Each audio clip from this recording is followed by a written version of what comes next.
Amados, graça e paz da parte de nosso Senhor e Salvador Jesus Cristo. É com alegria que recebemos de Deus a oportunidade de produzir aqui mais um vídeo da Escola Bíblica Dominical, as nossas lições bíblicas de adultos, a casa publicadora das Assembleias de Deus. Dessa feita, nós vamos estudar a lição de número 4, com o tema Dons de Poder, fazendo parte aí dessa temática tão especial que é os dons espirituais e ministeriais, servindo a Deus e aos homens com poder extraordinário. Estamos estudando no segundo trimestre do ano de 2021.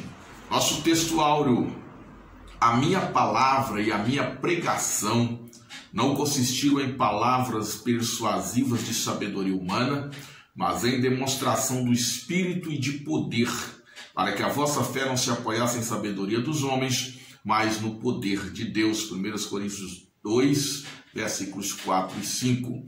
Nossa verdade prática diz: os dons de poder são capacitações especiais em situações que demandam a ação sobrenatural do Espírito Santo na vida do crente. Bem, nós temos hoje o objetivo de esclarecer o assunto relacionado aos dons de poder e examinar quais são esses dons e como se dar a operação desses dons na vida do crente ou na igreja de nosso Senhor e Salvador Jesus Cristo. Lembrando que didaticamente dividimos os dons em 3 grupos. Nós temos os dons de saber, nós temos os dons de poder e nós temos os dons de expressão.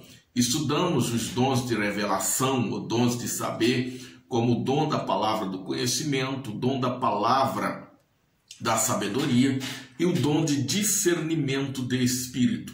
E agora vamos estudar os dons de poder, que são relacionados como os dons ou dom da fé, os dons de curar e o dom de operação de maravilhas ou dom de operação de milagres. É importante nesse introito ressaltar que alguém afirma, alguém ensina que os dons de revelação ou de saber, eles operam na mente, enquanto os dons de poder operam no soma ou no corpo, e os dons de expressão operam no espírito. Então, observando a tricotomia humana em essa formação do homem, espírito, alma e corpo, nós vamos ter os dons de saber ou de revelação operando no ambiente da alma, os dons de poder operando no ambiente do corpo e os dons de expressão operando no ambiente do espírito do homem. O nosso primeiro tópico fala sobre o dom da fé. O que seria o dom da fé?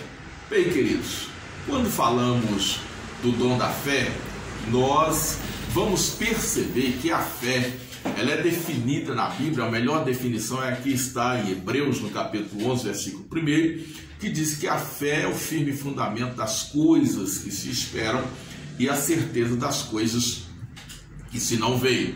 Teologicamente, nós temos pelo menos 4 tipos de fé. Podemos tirar da Bíblia, do ensino bíblico, pelo menos 4 tipos de fé. Nós temos a fé salvadora, que compreende essa fé que nos leva a crer em Cristo, em crer na obra salvífica e redentora operada no Calvário pelo nosso Senhor e Salvador Jesus Cristo, e faz-nos confiar inteiramente em Jesus para obtermos a nossa salvação.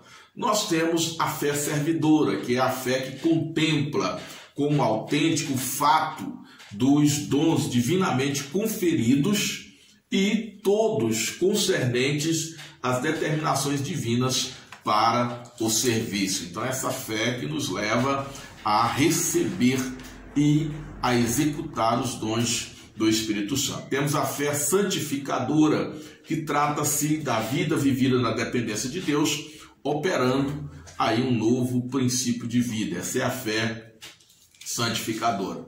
E temos também a fé intelectual, que pode vir ao homem através do testemunho do universo visível e do estado das Escrituras. Ele afirma a existência de Deus, mas não crer no plano da redenção. Essa seria a fé intelectual. Mas a pergunta é: o que é fé como dom de poder?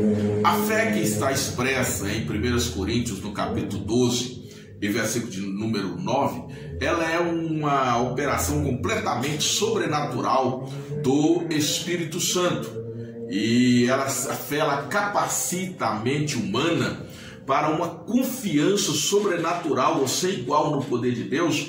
E através dessa fé, esse ser humano, esse crente, ele vai crer que poderá realizar coisas extraordinárias, milagrosas, para a glória do nome do Senhor. O Espírito Santo, ele vai produzir no íntimo do ser humano, no mais profundo ser, uma reação imediata da alma, e essa reação vai levar à certeza dessa evidência, desse acontecimento, e pela fé essa pessoa vai vislumbrar aquilo que precisa acontecer. Então, isso é a fé como dom. Nós temos essa operação, essa capacidade de crer de uma forma sobrenatural em determinado acontecimento. Nós podemos aqui, o ponto 3 da nossa lição, ele fala sobre o exemplo bíblico do dom da fé. Eu gostaria de chamar a sua atenção porque eu acho como exemplo, um grande exemplo do dom da fé, o próprio pai da fé, Abraão. No capítulo 22 de Gênesis, eu fico emocionado quando eu leio isso aqui. No versículo de número 5, Abraão está caminhando ao Monte Moriá sob uma ordem de Deus. Deus diz: olha, leva teu filho para um lugar que eu vou te mostrar, e ali você vai sacrificar seu filho. E Abraão vai caminhando. Quando ele avista o Monte Moriá, ele dispensa o seu servo. Versículo 5. Então disse aos seus servos: esperai aqui com o jumento. Eu e o rapaz iremos até lá, e havendo adorado, voltaremos para junto de vós. Olha o primeiro momento. Deus tinha mandado sacrificar Isaac, mas ele tem fé que vai voltar com Isaac. Não se sabe se Abraão cria que sacrificaria e Deus o ressuscitaria, porque havia uma promessa de que haveria descendentes de Isaac. Deus faria de Abraão uma grande nação. Sara já está aqui com aproximadamente 120 anos de idade, então uma idade já bastante avançada, mas Abraão crê que vai voltar com Isaac. E aí no versículo de número 8, quando Isaac pergunta para Abraão a respeito do cordeiro, Abraão também responde: Deus proverá para si, meu filho, o cordeiro para o holocausto. E seguiam ambos juntos. Para mim esse é um exemplo de dom de fé. Não é uma fé natural, não é uma fé comum, não é uma fé que leva as pessoas a crer apenas que as coisas vão acontecer naturalmente.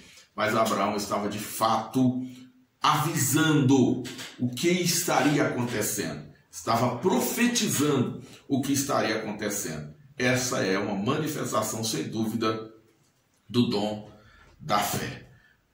Bem, amados, no ponto 2, nós falamos sobre os dons de curar. O que são dons de curar? O que são dons de curar? Primeiro, nós temos aqui o plural. São dons que vão produzir sinais como a cura de qualquer enfermidade. Aí esse plural, ele vai indicar a cura de diversas enfermidades ou várias manifestações deste dom. Porque esse dom, ele vai se manifestar de várias maneiras. Esse dom vai se manifestar de várias formas. Eu diria que, primeiro, nós temos as doenças, a natureza das doenças, elas são diversas, elas vêm pelo menos de 3 formas. Nós temos as doenças somáticas, que são as doenças do corpo. Nós temos as doenças da alma, a psique, ou as doenças psicossomáticas, que são as doenças da alma, que refletem no corpo, e nós temos as doenças espirituais. Então, os dons de curar referem-se primeiro para este dom. Cada tipo de dom vai atacar uma natureza de doença. Deus pode dar ao homem o dom de curar doenças da alma, doenças do corpo, doenças do espírito. Ou de acordo com a necessidade da manifestação, porque o texto lá de 1 Coríntios vai dizer que o dom se manifesta para aquilo que for útil. Então o Espírito vai manifestar na vida do crente, na vida da pessoa que estará sendo usada por Deus, o dom de acordo com a necessidade. Por isso são dons de curar. Não está no singular, porque são diversas manifestações de enfermidade. Então seriam diversas formas desse dom se manifestar. Vemos Jesus se utilizando de várias maneiras para curar pessoas. A alguns ele só falavam, a outros ele tocavam. Aquele cego que ele fez barro e colocou no olho do cego. Então há várias maneiras. Quando lemos aqui Atos dos Apóstolos, no capítulo de número 5, eu quero chamar a sua atenção para esse texto, nós podemos ainda elucidar um pouco mais do porquê a Bíblia traz os dons de cura no plural. Capítulo 5, versículo de número 15, diz assim: a ponto de levar os enfermos até pelas ruas e os colocarem sobre leitos e macas, para que ao passar Pedro, ao menos a sua sombra se projetasse em alguns deles. Versículo 16, afluía também muita gente das cidades vizinhas a Jerusalém, levando doentes e atormentados de espírito imundos, e todos eram curados. Preste atenção, eles levavam doentes, doenças do corpo, do soma, e atormentados de espírito, doenças do espírito, atormentados por espírito imundo, e todos eram curados. Então, dons de curar aqui se manifestavam diversamente, porque haviam doenças do corpo, certamente haviam doenças também da alma, e haviam doenças do espírito. E o texto fecha dizendo: todos eram curados. Então, toda manifestação que traz libertação, que traz restauração, seja do corpo, da alma, do espírito, é uma cura que Deus está operando. E o Senhor era conhecido no Antigo Testamento, um dos seus nomes é o Jeová Rafá, o Yahvé Rafá, o Senhor que sara. Por isso nós temos aí os dons de curar, né? São variedades de manifestações do poder de Deus para curar a vida do homem, para curar o ser humano. Nós temos ainda Atos, capítulo de número 19, um outro texto que elucida esse entendimento. Atos, capítulo de número 19, o texto bíblico vai dizer no versículo de número 11: e Deus, pelas mãos de Paulo, fazia milagres extraordinários, a ponto de levarem aos enfermos lenços e aventais do seu uso pessoal, diante dos quais as enfermidades fugiam das suas vítimas e os espíritos malignos se retiravam. Veja que aqui a manifestação do dom, né, é diferente, à distância. Levavam-se utensílios de Paulo, levavam-se os seus lenços, os seus aventais, e a Bíblia diz que diante desses lenços, diante desses aventais, as enfermidades desapareciam, inclusive os espíritos malignos também se retiravam. Isso é muito glorioso, muito poderoso, e mostra para nós a diversidade de operação, tá? A diversidade de operação, mas o Senhor é o mesmo. Então, os dons de curar são variedades de enfermidades, são diversas naturezas dessas enfermidades. Então, o dom é suficiente. Deus se manifesta contra toda obra do inimigo. Quando nós falamos, amados, de dons de poder, é importante enfatizar que eles fazem parte da vivência da igreja, da pregação do evangelho. Jesus, lá em Lucas, no capítulo 10, no versículo 19, ele diz para os seus discípulos: eis que vos dou poder para pisar serpentes e escorpiões e desfazer toda a obra do diabo, e nada vos fará dano algum. Então, esses dons de poder, eles estão diretamente relacionados com a pregação do Evangelho, com a evangelização. Marcos, no capítulo 16, vai dizer que os sinais seguirão os que crerem em meu nome. Sinais, poder, prodígio precisam ser manifestados. Voltando aqui ao tópico 2, os dons de curar, nós temos aqui a redenção e as curas. O que esse texto traz para nós? Nós sabemos que nós fomos redimidos dos nossos pecados através da obra expiatória de Cristo Jesus, o nosso Senhor. Mas nós ainda não recebemos a redenção do nosso corpo.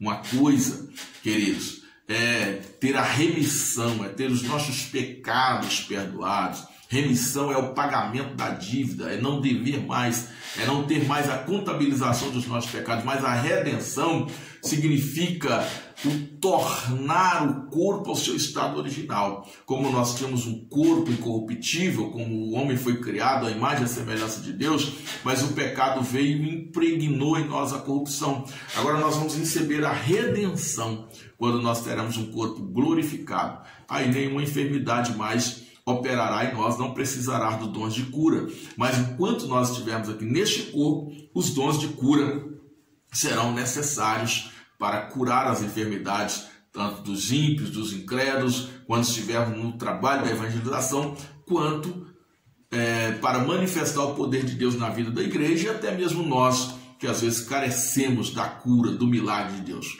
Quando falta o recurso natural, sobrenatural de Deus, está à disposição do seu povo, e uma das formas de manifestação desse sobrenatural são os dons de curar. Temos testemunhos diversos da manifestação dos dons de cura na vida da igreja. No ponto 3, fala sobre a necessidade desses dons. Os dons de curar, eles são necessários à igreja hoje. Primeiro, porque nós estamos aqui para implementar o reino de Deus. E onde chegar o reino de Deus, ele precisa chegar com poder. O nosso texto áureo, o apóstolo Paulo é enfático que a sua palavra e a sua pregação não consistiu em palavras persuasivas. Ele não estava entrando na mente das pessoas pela sua capacidade de persuadir, pelo intelecto, pelo conhecimento humano, mas em demonstração do Espírito de poder, esse Espírito Santo de Deus que opera, que convence o homem do pecado, da justiça e do juízo, que nos capacita para a operação de curas miraculosas, e através disso o reino de Deus vai sendo implantado. As doenças, elas podem configurar uma operação maligna, uma intervenção satânica na vida das pessoas, e por isso também a igreja, com o poder do Espírito Santo, precisa combater, precisa vencer essas maldições, essas operações malignas, que é o que Jesus ensina quando diz aos seus discípulos em Lucas 10:19: eis que vos dou poder para pisar serpentes, escorpiões e desfazer toda a obra do inimigo. Quando nós lemos também Marcos no capítulo de número 16, e eu quero fazer aqui essa leitura para enfatizar, que diz: estes sinais hão de acompanhar aqueles que creem em meu nome. Expelirão demônios, falarão novas línguas, pegarão serpentes, se alguma coisa mortífera beber, não lhes fará mal. Se impuserem as mãos sobre os enfermos, eles ficarão curados. Então a pregação ela precisa ser feita com poder. E aqui nós temos tanto os dons de curar, como os dons de operação de maravilhas, que estaremos falando agora no próximo tópico. Então fica entendido que os dons de curar, eles são manifestações de poder sobrenatural de Deus pelo Espírito Santo, que coloca à disposição da igreja de Cristo esses dons para combater, para sanar, para curar os doentes, trazendo vida e trazendo saúde pelo poder de Deus. Bem, o terceiro tópico fala sobre o dom de operação de maravilhas. Aqui também está registrado aqui em 1 Coríntios capítulo 12, versículo 10, e a operação de maravilhas. A primeira pergunta é: o que seria a operação de maravilhas? A segunda pergunta: qual a diferença entre a operação de maravilhas e o dom da fé? Dons de operação de maravilha, queridos, eles tratam dos atos sobrenaturais de poder que intervêm nas leis da natureza. Tá? Eles vão incluir os atos divinos que se manifestam, ou atos divinos que vão manifestar o reino de Deus aqui na terra por meio da igreja do Senhor Jesus contra Satanás, contra os seus espíritos, contra o mundo, contra as coisas que contrariam a vontade de Deus e que se opõem ao seu reino. Nós vamos ver que a Bíblia ela fala de várias maravilhas operadas pelo Senhor. Lá no Egito, Deus usou Moisés, através de Moisés, quando tocava nas águas, quando jogava o cajado no chão, quando falava a Faraó. As pragas aconteceram ali na vida de Faraó, ali no Egito, são operações de maravilha. Nós vemos quando Josué ordenou que o sol parasse, que a lua se detivesse, lá em Josué capítulo 10, versículo 13, também se constitui uma operação de maravilhas. Deus interferiu através de Josué no sistema de rotação, ou seja, na rotação da terra, na rotação, na translação. Houve ali uma interrupção na contagem do tempo. A terra parou, o sol parou através da palavra ou da oração de Josué. Nós temos Jesus transformando a água em vinhos, temos Jesus caminhando sobre as águas. Então, a Bíblia está repleta de operação de maravilhas. Quando também o profeta Eliseu seria atacado ali em Samaria pelo rei da Síria, nós vemos que Deus também manda ali o seu anjo e 185 mil soldados são destruídos, são mortos numa noite. Então nós vemos também a operação de maravilhas ali, Deus agindo em favor do seu povo. Então maravilhas são coisas estupefatas, coisas extraordinárias, coisas que muitas das vezes contradiz as leis naturais ou as leis da natureza. É como, por exemplo, fazer o curso das águas mudarem. Mudarem como? Em vez de... Vou dizer uma coisa aqui bem drástica, bem forte. É como se o rio parasse de correr para baixo e passasse a correr para cima. Isso é uma maravilha. As águas pararem como parou no Mar Vermelho e formou um muro à direita e à esquerda do povo de Deus. Veja que maravilha, porque não foi só parar de descer a água que estava embaixo também parou. E para formar aquele muro, certamente ela teve que se acumular ali. Então isso é uma operação grandiosa de maravilha. Nós estamos tendo aí vários exemplos bíblicos, como diz aqui o ponto 2, exemplos bíblicos do que é operação de maravilhas. O Senhor, quando repreende o vento, faz o mar se acalmar. Pedro, quando caminha sobre as águas. Tudo isto é operação de maravilhas. Queridos, isso não é impossível à igreja. Os nossos dias são dias que podem ser marcados por operação de maravilhas. Eu tenho certeza que você já presenciou muitas operações de maravilhas na sua vida, como eu tenho presenciado no meu lar, na minha casa. Nós vemos aqui que Jesus ressuscitou o filho da viúva de Naim, ressuscitou a Lázaro, que há 4 dias estava morto. Tudo isso é operação de maravilha. E nós temos experimentado em nossos dias também ressurreição de mortos. Nós temos visto coisas extraordinárias acontecer. E isso é o que chamamos de operação de maravilhas. O terceiro ponto fala sobre as distorções no uso dos dons de curar e de operação de maravilhas. Que distorções seriam essas? Infelizmente, amados, algumas pessoas querem se apropriar dos dons. Os dons, eles não são nossos, os dons são do Espírito, dado à igreja, para a edificação do corpo de Cristo, para a pregação do Evangelho, para o crescimento do reino de Deus, para a edificação pessoal do crente. Então, são essas as finalidades. Não é para o nosso engrandecimento. Não é um atestado de superioridade dado ao crente. Então, é inadmissível que o cristão queira utilizar-se dos dons do Espírito Santo para obter lucros, para obter vantagem, para dizer que eu tenho um ministério e a partir daí ele se enriquecer ou procurar se enriquecer através desses dons. É perigoso isso porque muitos começam a fazer falcatruas, a fraudar, a praticar hipnoses, a fazer tantas coisas erradas, e já vimos testemunho de pessoas que se permitiram até ser usadas pelo diabo para enganar os outros, uma vez que fazem disso uma dependência para a sua vida. E não é assim. Deus opera quando quer, como quer, da maneira que Ele quer, e nós precisamos dar lugar ao Senhor para Ele operar em nossa vida e não querermos usar Deus, porque tem pessoas que Deus usa e tem outros que querem usar Deus. E quando a pessoa quer usar Deus para o seu benefício próprio, para o seu enriquecimento,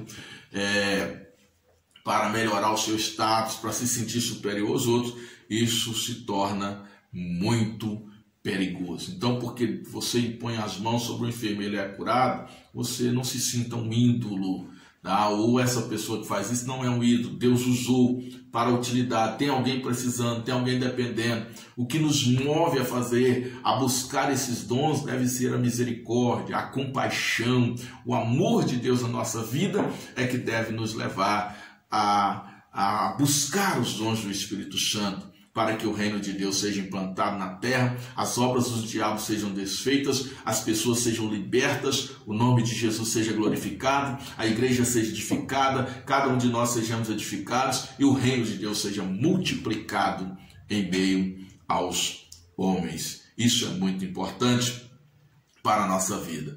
Então, os sinais, as maravilhas, os dons de curar são para o engrandecimento do reino de Deus. Então, amados, essa é a nossa lição. Os dons, o dom da fé, os dons de curar e o dom de operação de maravilha são os dons de poder. Que Deus abençoe a sua vida, que nós possamos não somente estudar e acrescentar isso ao nosso intelecto, entender isso teologicamente, mas viver uma vida de comunhão com Deus, buscar a sua presença, saber que esses dons hoje estão disponíveis à Igreja do Senhor e nós podemos utilizá-los com essas finalidades que já colocamos e vamos repetir: edificação do corpo de Cristo, que é a sua igreja, edificação própria e o crescimento, a multiplicação do reino de Deus através da pregação do Evangelho do Senhor Jesus